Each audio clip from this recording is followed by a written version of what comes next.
Mais avant, on parle de développement personnel avec Brice Kamgan, qui est coach en productivité personnelle et récipiendaire du deuxième prix du concours sous-régional du Toastmaster International. Il est l'auteur de l'ouvrage Du doigt pointé à la main tendue, la méthode Audrey. Il est avec nous sur le plateau. Brice, bonjour. Bonjour, bonjour. Et bienvenue sur le plateau de la matinale. Bonjour le Cameroun. Merci, c'est un plaisir d'être là. Alors, vous êtes orateur, motivateur, coach en productivité personnelle. Ça renvoie à quoi tout cela? Tout cela renvoie à équiper les gens, à aider les gens à développer la meilleure version d'eux-mêmes. Tout cela renvoie à aider les gens à être plus productifs dans leurs engagements. Tout cela renvoie à se fixer des objectifs et à les atteindre. Tout cela renvoie à être positif, à voir les choses de façon positive. Alors, vous êtes jeune. Beaucoup de jeunes Camerounais connaissent malheureusement la réalité du chômage. Vous avez eu la chance d'avoir un très bon boulot dans une grande multinationale que je ne vais pas citer ici. Mais un jour, vous avez décidé de tout claquer et vous êtes parti. Oui, Eric Christian, j'ai dû partir parce que mon rêve était bien plus grand que cette multinationale qui m'a beaucoup apporté. Cette multinationale où le traitement est super intéressant, mais il fallait que je parte. Et je voudrais vous raconter rapidement une petite histoire, celle que j'ai racontée à un aîné de cette multinationale quand je partais, qui me disait « Mais Brice, tu fais une folie ». Et je lui ai dit « Écoute grand frère, tu sais, dans la vie, il y a deux catégories de tigres. Il y a une première catégorie de tigres qui est en cage et qui est assurée d'avoir son repas tous les jours, qui est assurée de ce qu'on va prendre soin d'elle et donc ne peut pas aller au-delà de ce qu'on va lui donner. Et qui est aussi assurée de ce qu'on pourra utiliser de temps en temps pour des cycles et tout ça. Donc, il y a une deuxième catégorie de tigres, celle-là qui est dans la jungle, celle-là qui est en forêt et qui chaque jour, lorsqu'elle se lève le matin, cette catégorie-là, c'est qu'elle doit courir très vite si elle veut avoir du gibier. Elle doit courir plus vite que la gazelle si elle veut avoir de la gazelle. Et donc, l'avantage que cette catégorie a, c'est qu'elle s'autodétermine. Elle a le choix de la quantité de viande qu'elle va bouffer, cette catégorie. Et donc, de ce point de vue-là, moi, j'ai choisi de faire partie de la deuxième catégorie, qui est celle-là qui est dans la jungle. Alors, expliquez-nous un peu le titre du livre, Du doigt pointé à la main tendue, la méthode Audrey. Alors, le titre qui peut sembler philosophique est pourtant extrêmement pratique et factuel.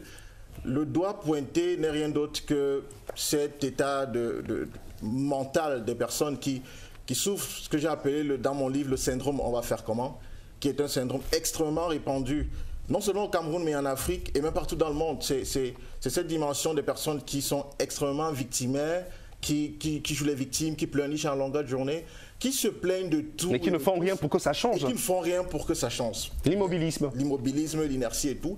C'est cet autre doigt pointé qui est pointé vers les autres et qui disent non.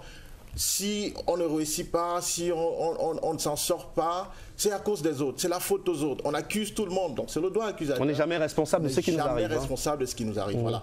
Et la troisième catégorie du doigt pointé, c'est le doigt envieux. C'est-à-dire qu'on a quelqu'un comme Eric Christian, toi, qui tu t'en sors, tu travailles et puis tu t'en sors. Et puis il y a des gens qui pointent le doigt vers toi pour t'envier, pour médire, la jalousie, etc. Donc c'est ça le doigt pointé. Et maintenant, la main tendue n'est rien d'autre que quelqu'un qui a pratiqué la méthode Audrey, qui est le sous-titre de ce livre. Et la méthode Audrey est une méthode que j'ai développée en matière de productivité personnelle, en matière de coaching.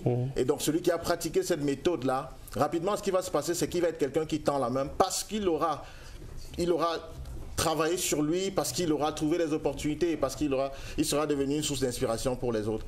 Voyez-vous, l'arbre pousse vers le haut et ses fruits vers le bas. Donc la main tendue n'est rien d'autre que cette capacité à tendre la main aux autres pour dire « Ok, je suis arrivé quelque part, venez, on y va ensemble ». C'est un peu de la solidarité et tout ce qui va avec. Donc c'est ça qui explique ce titre du doigt pointé à la main tendue, la méthode Audrey. Alors, sur la toile aussi, ce qu'on a constaté, c'est que le livre a été baptisé le livre bleu. D'où vient cette appellation de livre bleu? Eh bien, ça vient d'un jeune Camerounais qui est étudiant à l'université de Tchang, qui lit mon livre et qui pose sur la toile « Ce livre est le livre de vie, il est le livre bleu ». Et puis il y a une vague de personnes, il y a une déferlante qui commence à dire « Ah, le livre bleu, le livre bleu, le livre bleu ». Et c'est comme ça que c'est parti. Je regarde le livre, je dis « Oui, effectivement, c'est le livre bleu ».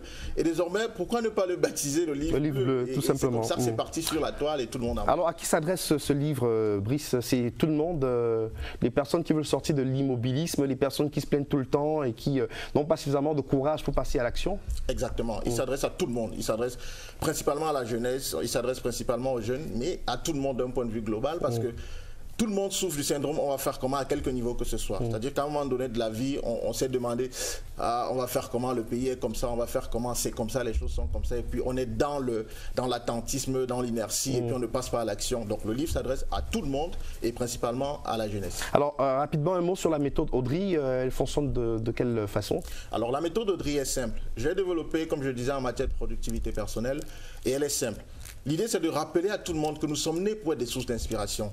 On est nés pour inspirer les autres. C'est pour ça qu'il y a I dans la méthode. Cependant, pour inspirer les autres, il faut réaliser quelque chose. C'est ce qu'on réalise qui fait de nous des sources d'inspiration. C'est ce qui est externe à nous, ce qu'on réalise R. Mais avant de réaliser R, il faut avoir découvert son talent. Il faut avoir découvert son potentiel. Et il faut avoir découvert les opportunités de mettre ce potentiel-là en valeur. Ça, c'est D, la découverte. Et avant la découverte, il y a quelque chose de fondamental qui est l'observation O. Il faut s'observer pour se découvrir. Il faut observer l'environnement pour découvrir les opportunités de mettre son talent en valeur. Donc, la pratique de la méthode Audrey, c'est observation, découverte, réalisation, inspiration, source d'inspiration. Voilà, donc, et puis en parcourant le livre, j'ai remarqué que vous avez intégré des interviews, notamment du Nigérian Lawrence Oyemi Sadan et de Omar Bass aussi. C'est des interviews. Pourquoi le choix d'intégrer des interviews? Eh bien, pour rester factuel. Pour ne pas être dans la philosophie, pour ne pas être dans les nuages. Pour dire concrètement, voilà comment ça marche, voilà comment ça se passe. Et c'est pour ça que j'ai intégré. Et c'est des jeunes de différents pays d'Afrique, Nigeria, Côte d'Ivoire, Ghana, Sénégal. Omar Bass est sénégalais, Lawrence, il est nigérian. Donc j'ai collaboré avec des jeunes africains. C'est aussi pour passer un message. L'idée c'est de dire, ok, voilà, on peut se mettre entre jeunes africains et faire des choses sans forcément se connaître. J'ai jamais rencontré Lawrence, j'ai jamais rencontré Omar Bass. On nous a mis en contact, on discute et puis ils ont accepter le projet que je porte et puis c'est comme ça qu'ils ont adhéré. En tout cas, bravo. Le livre, il est disponible où? On va se quitter dans un moment. Donc, le livre, pour le moment, on est en train de travailler sur les opportunités et disponibilités du livre de façon physique dans les librairies. Il est disponible en ligne déjà sur Amazon, sur la FNAC, Amazon.fr.com, etc. Un numéro de téléphone? Un numéro de téléphone pour l'avoir au Cameroun, votre version dédicacée, c'est le 6 79 73 88 88. 6 79 73 88 88 pour avoir votre copie dédicacée. Merci beaucoup Brice Kamga. Je rappelle que vous êtes parti de Douala hier soir pour être présent sur le plateau de la matinale ce matin.